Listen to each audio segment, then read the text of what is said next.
आज की शिक्षण सामग्री में हम लाए हैं सेब। ये आपके सामने सेब दिख रहे हैं और ये मैं आलू लाया हूँ, हालांकि थोड़े छोटे छोटे आलू हैं। ये मैंने अपने हाथ में कितना सेब लिया है, तो इस एक को मैंने यहाँ पर लिख दिया। अब मैं क्या करता हूँ, इस एक सेब के टुकड़े कर देता हूँ। चाकू हमारे पास है और इसको मैं काट देता हूँ। अब अनमोल आ जाएं और अनुज आ जाएं। इस मैंने एक सेब के कितने टुकड़े कर दिए, पहले हम यहाँ पर एक लाइन करेंगे, खींचेंगे, और मैंने इसके 2 टुकड़े किए हैं तो मैंने यहाँ पर लिख दिया 2। अब मैं क्या करता हूँ, इस एक टुकड़े को यानी एक भाग को दे देता हूँ अनमोल को और एक भाग दे देता हूँ अनुज को, ठीक है ना। इसके मैंने 2 टुकड़े किए थे और अनुज को कितना टुकड़ा मिला है, 1। तो एक जितना टुकड़ा मिलेगा उसको हम लिख देंगे ऊपर। तो अब ये हमारा लिख गया 1/2। ये मिला है अनमोल को। अनमोल को सेब कितना मिला हुआ है, 1/2। अनुज को कितना मिला है, अनुज को भी 1 टुकड़ा मिला है और हमने सेब के टुकड़े कितने किए थे, 2। हमने 2 टुकड़े किए थे और 1 टुकड़ा अनुज को मिल गया है।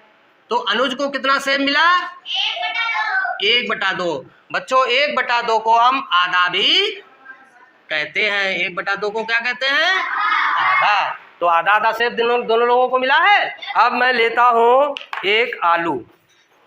अब बच्चों इस आलू के मैंने बराबर बराबर देखिए कितने टुकड़े कर दिए हैं, 1, 2 और 3। अब आ जाए समद, दिव्यांशी, अंजलि आ जाए। तो मैंने एक आलू लिया था, इसके कितने टुकड़े किए थे, 3। तो 3 को मैं कहाँ पर लिखूंगा, नीचे। ये मैंने 3 लिख दिया।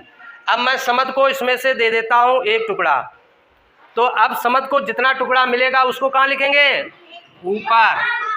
तो अब अगर हम पूछें कि समद को कितना आलू मिला तो क्या कहोगे, समद को आलू कितना मिला है, ये आलू 1/3 मिला है समद को, ठीक है ना। अब ये जो 2 टुकड़े मिले बचे हुए हैं, इन 2 टुकड़ों को मैं दे देता हूँ दिव्यांशी को। आलू के टुकड़े कितने थे, 3।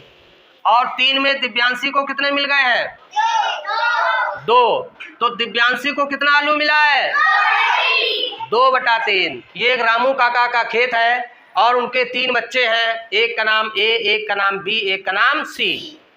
और रामू काका ने कहा बच्चों अब हम तुमको तीनों लोगों को ये खेत बराबर बराबर बांट देंगे। तो उन्होंने क्या किया, यहाँ से एक मेड़ बना दी, यहाँ से एक मेड़ बना दी।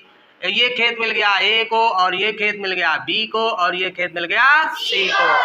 तो बच्चों बताइए ए को कितना खेत मिला, 1/3 कैसे आपने जाना, इस खेत के हमने कितने टुकड़े किए थे, 3। तो 3 को बच्चों कहाँ लिख देते हैं, नीचे। और 3 टुकड़ों में से इसको ए को कितना टुकड़ा मिला, 1। तो ये हो गया 1/3। बी को कितना मिला और सी को कितना मिला, 1/3 को हम लोग क्या कहते हैं, यानी कि ए को 1/3 खेत मिल गया, बी को भी 1/3 खेत मिल गया और सी को भी 1/3 खेत मिल गया। से ये मेरे पास एक कागज है और इस कागज के मैं कुछ टुकड़े कर देता हूँ। 1, 2, 3, 4, 5, 6, 7, 8। मैंने इस कागज के कितने टुकड़े किए, ये थे। अब मैं क्या करता हूँ, इनमें से 3 टुकड़े इनको दे देता हूँ। अब कोई बताएगा नहीं, अब इनको बताना है कि इस एक कागज में से, एक चीज में से आपको कितना मिला हुआ है, 3/8। 3/8 मिला हुआ है। यानी कि निहारिका को हमने दिया है 3/8। वो 5 टुकड़े मैं संजना को दे देता हूँ। अब संजना आप बताएं कि आपके पास कितना आ गया है, 5/8। अब इनको मिल गया है 5/8। अभी जो हमने आपको सेब बांटा, आलू बांटा और कागज बांटा, इन चीज़ों से क्या समझ रहे थे, भिन्न। तो भिन्न की परिभाषा क्या हो गई, पूरी चीज के किसी भाग को दर्शाने वाली संख्या भिन्न कहलाती है।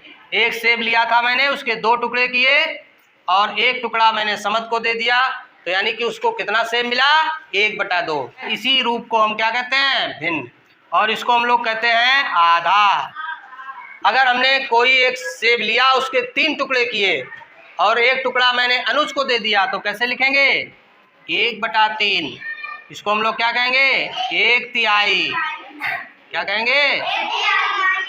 अगर हमने एक सेब लिया, उसके 4 टुकड़े कर दिए और 1 टुकड़ा नंदनी को दे दिया, तो कितना मिला इनको, 1/4, इसको हम लोग क्या कहेंगे?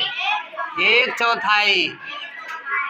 तो ये बच्चों हम लोगों ने आज ये जो संख्याएं पढ़ी हैं, तो ये संख्या जो हमारी लिखी है ये भिन्न है, ये संख्या भी हमारी भिन्न है और ये संख्या भी हमारी भिन्न है। भिन्न में 2 भाग होंगे, एक ऊपर वाला भाग, ऊपर वाले भाग को क्या कहेंगे? तो यहाँ पर अंश कितना है? नीचे वाले भाग को कहेंगे हर। तो इस भिन्न में हर कितना है? 2। यानी कि ये एक भिन्न है और भिन्न में ऊपर वाला जो भाग है वो अंश और नीचे वाला जो, तो भिन्न कैसे बनती है ये हमने आज आपको समझाया। ये मेरे पास एक आलू है, इस आलू के मैं टुकड़े कर देता हूँ। अब मैंने इस आलू के टुकड़े कर दिए हैं, देखिए गिनिए 1 2 3 4 5। बेटा मैंने इस आलू के कितने भाग किए हैं? 5 टुकड़े किए हैं। मैं आपको दे देता हूँ उनमें से 3। अब आप बोर्ड पर लिखेंगे कि आपको कितना आलू मिला हुआ है। कितना लिखा हुआ है आपने? 3/5। 3/5 सही है। 2 हमारे पास है, तो मेरे पास कितना आलू बचा है? 2/5। ये 2/5 हमारे पास बचा हुआ है। बच्चों यहाँ पर हमने कुछ सर्कल बनाए हुए हैं और इनको हमने कुछ भागों में बांटा हुआ है। जैसे इसको 2 भागों में बांट दिया, इसको 4 भागों में, इसी तरह से अन्य सभी को बांट दिया गया है और इनके कुछ भागों को मैंने कलर किया है। आपको यहाँ पर बताना है कि मैंने इस सर्कल का कितना भाग कलर किया है, इस सर्कल का कितना भाग कलर किया है, इस सर्कल का कितना भाग कलर किया है। इन सभी को अपनी कॉपी में बना करके और इसके नीचे जो खाली बॉक्स है इनमें भर करके लाना है। ये आपके लिए होमवर्क है। ओके? Yes sir.